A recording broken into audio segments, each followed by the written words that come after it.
Hey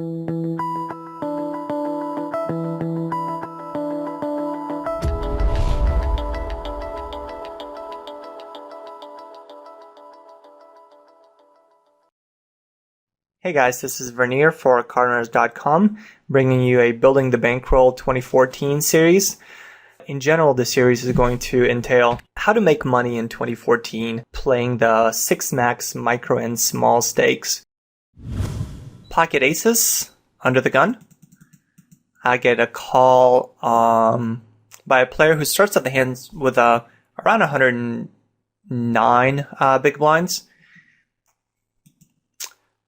Great flop for me. I think I'm going to get action from a lot of worse hands, a lot of pairs plus draw type hands. So I end up betting quite big, $5 into 750. I guess that's 2/3 pot. And he makes a pretty big raise. So kind of scary. I would expect if he had some kind of a pair plus draw or overpair like 9s with a heart or 10s with a heart for him just to flat here. So I end up calling. I don't want to re-raise and get all the money in on this flop because I think I'm going to be in bad shape. There's a lot of made flushes, straights, 2 pairs, or sets against which I'm in pretty bad shape on this flop. So I end up flatting. The queen comes on the turn. And now I've got to check and make a decision on what happens. So he bets really big. So if for some reason he had like a pair with a draw, then I think he's going to be just checking this back, trying to get to showdown. So at this point, I really think that he has a made flush or some kind of a set. Possibly 2 pair. The only 2 pair I can see is 5-6. But I mean, people certainly call with 5-3 and things like that. So I think I'm behind. I think I'm drawing. I think I'm in pretty bad shape when I'm drawing here. So if he has a set or if he has a made flush, then more often than not, I'm just drawing to a heart. So I'm not getting the odds to call. So I decide to just fold the hand on the turn. Obviously that's exploitable, but this is not a situation where I expect to be exploited by this kind of a player. I think this player is just playing relatively straightforward, and they hit a big hand on that flop. So the next series of hands are going to be kind of smaller pots, which I think you've got some ABC play here as well. All right, so you've got a nit that leads into 2 people, leads for 2/3 pot. I've got queens, so I've got second pair to the board. I think it's a pretty standard flat here with just almost my whole range. The turn is a 5, so he leads again for about half pot. I have no idea what he led the flop with. He could certainly have, he could have a king, he could have some kind of a set. I mean, I like his lead with a set. And he's betting half pot here, but he's so tight pre-flop that I just don't see him leading twice with a hand that I've got beat like 10s or jacks or pocket 9s. So I end up just folding the turn, and yeah, I'm definitely okay with my play there. Pocket kings raise, get called by 3 other players. The flop is ace high with all kinds of draws. I don't have the king of spades, so given all that, I think it's a pretty easy check fold against 3 players. One of the players ends up leading quite big, another player calls, super easy fold, and it goes check fold on the turn. So with no king of spades, I think it's a trivial flop check fold into 3 other players. If I had the king of spades, I think I would end up betting that flop and going from there. So pocket kings, I end up c-betting that flop, and I face a check raise. So at this point, there's a couple things to do. I think flatting in position is perfectly fine. Obviously, when I do that, I'm just playing bluff catcher, just because I don't beat anything that he could be raising for value here, and I also don't have any equity. Or I should say, I've got limited equity, hardly any equity if he's got a main hand. I'm drawing to 2 outs or less. So, given that I can be crushed by a lot of legitimate hands that he can be raising here, and given that if I am behind, I've got very few, if any outs to improve. Sometimes I might need like a runner here. Then I think just folding here is okay. I think when you're flatting, what you're essentially saying is, I think the player has a like a straight bluff, or some kind of a draw. So I think flatting here in position is okay. I think folding is okay. I would lean towards flatting at least once in position. So I think my fold here is a little bit weak. And I would have liked to see myself flat this in position. So that's the nice thing about going over some of these hands, is I can see how in game, I know why I made the decision to fold, but in retrospect, I think flatting in position just makes sense. Kings again. Get flatted on the button. This is a very connected flop, and this is a flop where I end up check folding it a lot. So because I check fold out a lot with with just a lot of different hands, I'm going to check that with some of my stronger hands too. So I end up check calling that flop, and on the turn, I think it's a check call on the turn as well. So I end up check folding it again. I'm not happy with my check fold here. I think with the king of spades, it's a mandatory call. So I was probably going through a stretch of hands here where it's just getting beat a lot, and it seems like it's a kind of a frustrated check fold on the turn. I'm certainly getting the odds to continue, and I've got equity against a lot of different hands. And yeah, he could be value betting. He could be betting hand that's stronger than mine. But even so, I've got equity against like a 10-9 hand or an 8-9 hand, and I'm ahead of a lot of like ace 10, queen 10, jack 10 with a spade. So yeah, check on the flop I like, but I need to be check calling this turn like almost 100% of the time. I end up folding, and I don't like that. So let's kick off our small pocket pairs discussion with these pocket threes. Raise, get 2 callers. 7, 9, 3. One of the things that I really like about small pocket pairs is that when you hit a set, you almost always hit bottom set, which means that players can have top pair and middle pair, and they're much more likely to proceed with top pair and middle pair.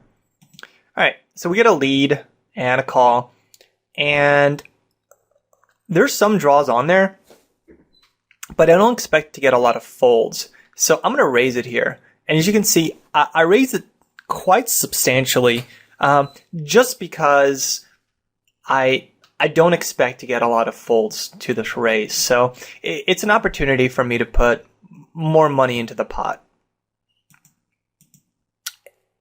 The original player ends up shoving, and it's a snap call on my end, and I end up taking down a nice $124 pot against top pair, top kicker. There are some spots where I would slow play my set, but like I said, on this flop texture, I just think it makes sense to pump more money in. I would expect Hallie to call here frequently, and then Scooter can call. And both of these players, especially Scooter, he's playing half his hands. So against a short stack and a player playing half the hands, mandatory flop raise. I wish Hallie would have called, but you know, it is what it is. I win a good pot. I played the hand correctly. Pocket twos get a call in position from a 21-15 player. So pretty good player here. This is a very connected flop. This is a flop that I'm going to be check folding quite frequently with a lot of my hands. This is also a flop that I'm often going to be check calling or check raising if I have a set or a very strong hand here. But it's a hand where it's a spot where I don't expect to have a lot of fold equity. So when someone calls on the button, I think they're going to have hands like 9s or 10s or 8s, or ace jack or ace queen or king queen, etc. And all those hands are going to call at least once here. So because I'm not going to have a lot of potential to double barrel, I'm just going to be check folding this with a lot of my own hands. So it goes check check.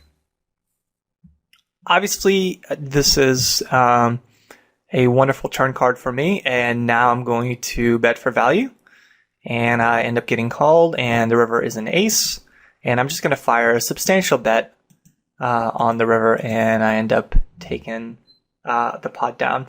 So I'm surprised that the player ended up not betting the flop when I checked to him, but he allowed me to get there, and I ended up getting nice value from the hand.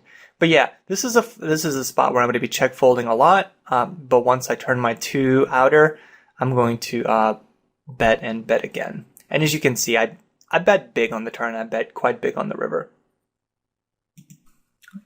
Deuces again. Raise. Get a call from a pretty big stack, and it looks like, you know, playing like over half his hands. Don't have much of a read on him.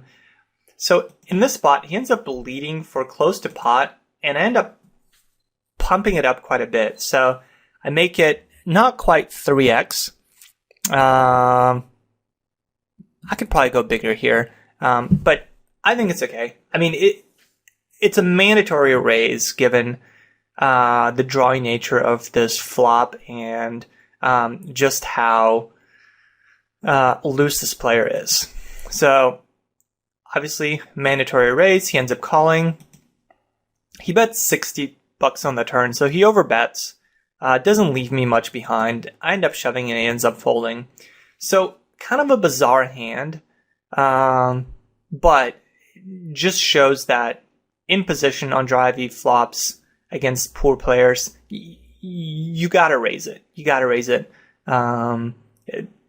Pretty straightforward hand. I just still wanted to illustrate that. So I take a nice size pot without showdown there. Pocket sevens. End up getting a call from a player in the on the button. So bet the flop. I think it's pretty straightforward. The turn is an ace. So now if he has a hand like 8s, 9s, 10s, maybe jacks, he might end up folding. So I don't bet big. I should probably bet bigger here. He ends up calling me again. But then again, if he has a hand like 9s or 10s, then he's probably going to fold regardless of the bet size. And if he has a queen, he might not. So at this point, when he calls me on the turn, I'm just going to shut down on the river. Obviously not going to shut down on this river. Now I put in a substantial bet, and he ends up calling me with ace jack. So he ended up floating me on the flop with ace jack. I don't mind his play there. I think more often than not it's going to be incorrect. Just because I could be betting this with ace king. I could have a made hand. There's a lot of queens in my range. There's a lot of, even against a hand like pocket sevens, he's not doing that great unless he's looking to just bluff later streets. So I ended up getting there, and I ended up getting putting a substantial bet on the river when I got there. So I bet, looks like more than 2/3 of the pot on that river. The reason I didn't bet more is at this point I put him on a queen, and I was trying to figure out how much a queen would pay off.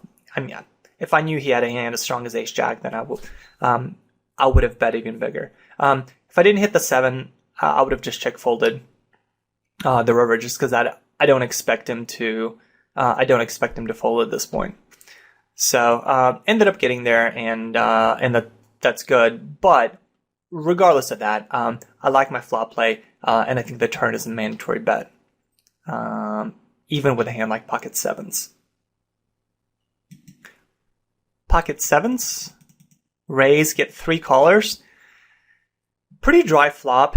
I flop an overpair. I likely have the best hand, but I mean, a lot of people could have like 8s or 9s or whatever. So in this spot, I'm often just going to be one and done, just because it's such a dry flop. But I also don't want to check it because I want to protect my hand. So I bet 7 into 1250 and end up getting 3 folds. And that's kind of the best case result. I don't want to continue with this hand like any further than I have. I'm out of position against 2 of the players if they were to continue. So I think it's a mandatory bet. And if anybody continues on this spot, more than likely I'm going to be shutting down on turns and rivers. Pocket 6s. So I end up flopping quads, and in this spot, I do end up checking it, just because my hand is such a lock that I'm happy to let people catch up just a little bit. So I'm not worried about anything on this flop. There are some draws, but more than likely someone has some kind of over cards in this spot, and I would rather let him like catch a jack or a queen or something. Whereas if they have a hand like king jack or queen jack or jack 10, they're just not going to continue. So I end up checking, and everybody checks through. So the turn is a 3 and doesn't help anybody. And at this point, I got to start putting some money into the pot. So one player folds, the other calls, and the river is an ace. So I put out a value bet. I'm not exactly sure what the other player can have. So put out a value bet, just trying to get value from maybe like 7s or 8s, or if for whatever reason they had a hand like ace queen or ace jack, I can try to get some value from that. And they end up going all in, and of course I snap call them, and they show me the 9s. So huge cooler for the other player. If you've got pocket 9s and the flop comes 9-6-6, you've got to be feeling really happy. So we're both slow playing the flop and slow playing he was slow playing the turn as well in position, and I think he played it perfectly too. I think if I'm in his spot and I flop the pocket 9s there, I'm checking the flop and letting people catch up. On the turn, there's no reason to raise, just because again you have a lock, and on the river you might as well shove, because it looks like, let me see how much I bet into the river. So I bet $13 into the river. If I was him, I might, instead of shoving, if I have a hand like ace queen and he shoves, I'm just going to be folding. So I might have raised to, if I was him, to something like 29 instead. Obviously in this spot, the result would have been the same, just because we're both kind of playing it cheeky on the flop and the turn. But against my whole range, I think shoving there is not the best play. I think raising something like I said, making this like 29 or 30, I think gives them better value against my complete range there. Pocket 6s once again. Great flop for us.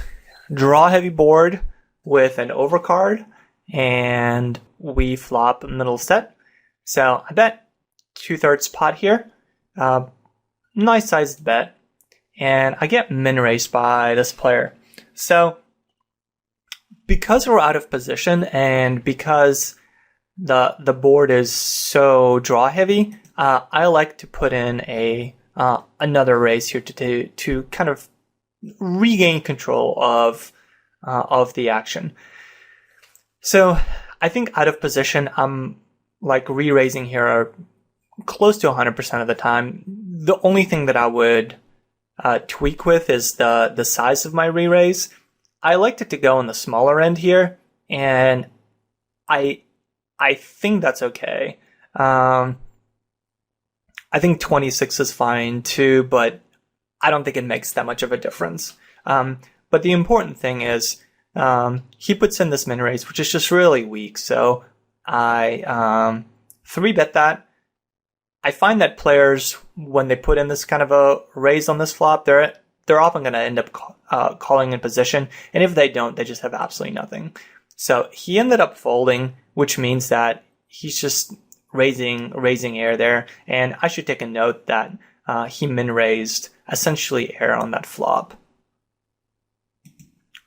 Pocket threes.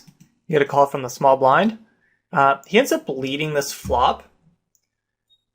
I think I'll have the best hand here quite frequently. Not sure what he's leading with here, but he's an unknown. I'm just not ready to give him respect yet. So I end up calling in position. The turn's a 4, and he bets like small again. So I end up calling again, and the river is a 5. He ends up checking, and I end up checking back. So he ended up having quite a strong hand pre-flop and a very strong hand on the turn. But because I was in position and he gave me a pretty good price on the turn, the flop, I think it's a fairly mandatory call. The turn, he priced me in, and the river allowed me to get there in position. So the power of position is really important. I mean, that's not something that is new to anybody.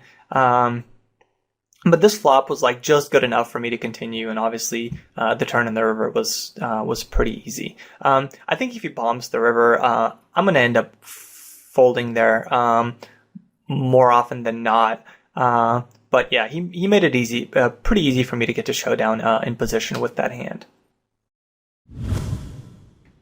Let's look at the medium pocket pairs. So let's kick off with this hand, pocket eights. Definitely raising that. Great flop for us. We flop top set. I check it. This is a spot that I don't, like if I had an ace king or an ace queen, I would check call this this is a flop that I'm check folding, with some like high broadways and no hearts. So sometimes I'm going to check it, especially against a player that I perceive to be stabby. I'm going to be checking some of my strong hands on this too. So I end up check raising this, and he ends up calling. Good turn card for me. Now the gig is kind of up. I'm going to bet this strongly. So we're still quite deep. And at this point, I'm putting him on a draw, and I don't want to see it check through. So he ends up calling, and the river is a 4. And I've got $70, and there's 101 in the pot. So I ship it, and he ends up calling me. So he ended up having queen 6 and turn the 2 pair. I don't know why he didn't shove the turn. Seems like it should be a pretty straightforward play if you're going to be playing this kind of a hand. But it worked out well for me. But I just wanted to show that just because if I'm checking this kind of a board texture with some of my hands that I'm willing to give up with, I'm going to be check raising it as well, so that people can't just take a stab against me. Pocket jacks. So raise, get 2 callers. One of the players leads, and I end up flatting. Sometimes I raise here, but against a player in the small blind who's leading this kind of a flop, I don't mind flatting. I don't mind raising, I don't mind flatting. The turn is an 8, he checks. Now I'm going to bet it, and he check raises quite big. So at this point, I end up just folding. He seems like a relatively tight, like taggy player. So his small blind calling range is definitely very small pocket pair heavy. So yeah, like he might lead this with a draw and then check raise the turn with a draw. But I think folding it's a pretty standard spot on the turn. All right, pocket jacks. One player, small, kind of a short stack, calls on the button. I end up checking this to him, and he ends up shoving. Once he shoves, I call pretty quickly because I find that that's often going to be a draw or some kind of a pair like sixes or something. So he ended up having middle pair, which is, it's not that different from sixes, you know, from his perspective. In terms of checking the flop, I'm okay with it. I don't mind betting. I don't mind checking. I mix it up in this spot. But once he overbet shoves, it's seldom a queen. So I feel good about my hand and I end up calling. Pocket jacks. Raise, get a caller in the on the button. Pretty good flop for me. This is a flop that I'm going to be c-betting with huge part of my range, just because I think the person on the button is going to have broadways very frequently, and against them I'm just going to be getting a lot of folds in that spot. So he ends up calling. The turn is gin. I actually don't mind check raising this turn, but out of position I decide to just lead it again. He calls again, and the river's a king. Lead again. I don't want to bet too big on the turn here, on the river, I should say, just because I don't expect him to have a very strong hand. A jack sometimes makes sense, but his most likely hand is some kind of a 10. If he calls the river, he might have some kind of a king. He might have floated me with like king, queen, and then river's top pair. But more often than not, it's just like a stubborn 10 that's just not willing to go away, like a queen 10, or maybe even like a king 10. So he did float me with king, queen, turn and open ender, and river to top pair. So the way he played it, I don't think he played it in any other way if he calls the flop. And I actually don't mind his flop call. So another jacks. Jacks actually made me quite a bit of money from under the gun, but it looks like I hit a lot of sets with it. So the person leads, don't have a lot of hands on him. He leads kind of small on this flop. No straight possibilities, no flush draw, but I'm going to raise it for value. I don't make it too big because I want to keep him in. I think 13 is fine too. Either way, but I do like the raise here. I don't like the person just dong betting into me. They could be doing that with just some random ace, some kind of king queen type hand, king 10 type hand. So I want to take away their equity and charge them for drawing. So he ends up calling. Good turn card for me. I don't see how it really helps him, and he ends up shipping it. So he like overbets the pot, more than doubles it, which to me is like almost always a draw here.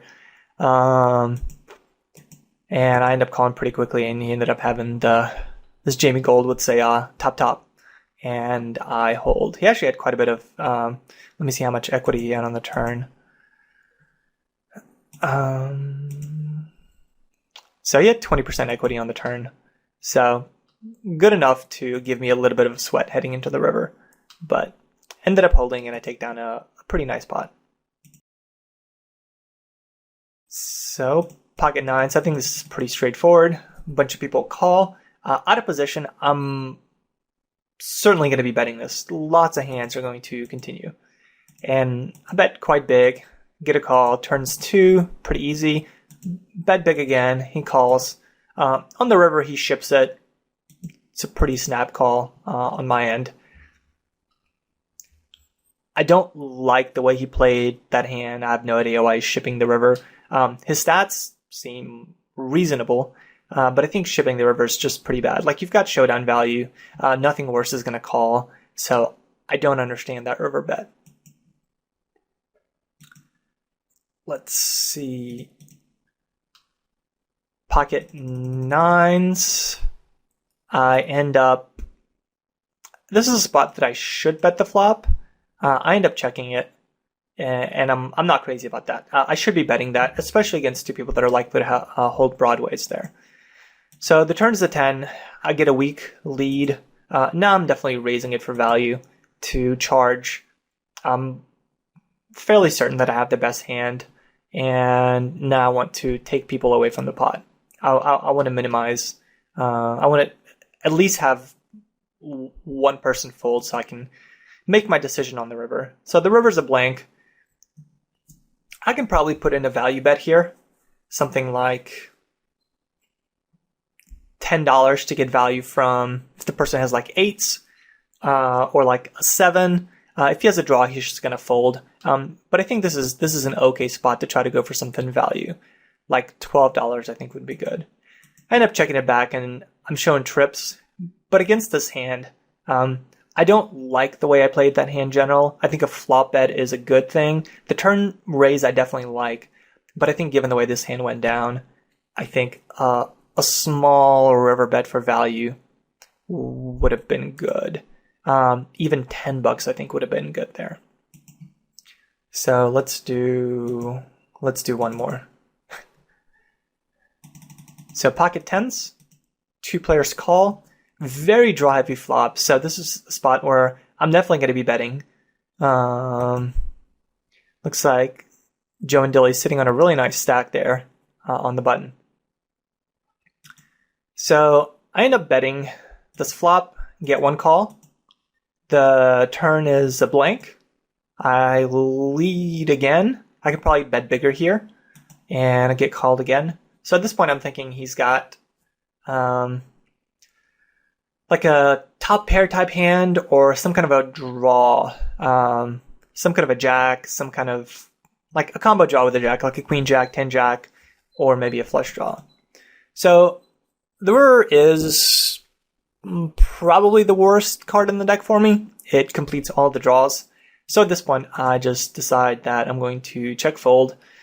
I check. I don't think a hand like king queen would bet here, although if he has a hand like king queen and he decides to turn it into a bluff, but I could be checking a jack as well. That I just don't want to, I want to protect myself from a flush. Anyhow, I don't think he has a queen here. I think he's going to have a flush or a straight almost always. So I end up check folding. So it's never fun to check fold a set on the river, but that's just the worst possible card in the deck to come. And once I check any bets, I'm just done with the hand. So I hope the video was helpful. If you guys have any questions or comments, please let me know. And we will pick up with some more under the gun play in the next video. Until next time, for cardrunners.com, this has been Verneer. Good luck at the tables, guys.